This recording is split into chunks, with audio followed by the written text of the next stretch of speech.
எத்தனை சாமி வந்ததையா, இது எந்தெந்த சாமி தந்ததையா, எத்தனை பாட்ட சொன்னதையா, அத சுத்துற பூமி கண்டதையா, அடிச்சு வீசும் காத்துலையும் அந்த தகப்பனாச சுத்துதையா,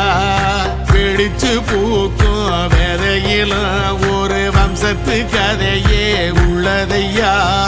100 தலைமுறை சேர்ந்து செதுக்குன ஈர நலம் இது பாறையா, வாழும் வரையிலும் நீயும் விதைக்கிற கடமை இருக்கு கேளையா, கோடி விளக்காயேந்தி கிடந்த வீடும் இருண்டது ஏனையா, மாட விளக்கா நீயும் வரத்தான் வீடும் ஏங்கி நிக்குதையா.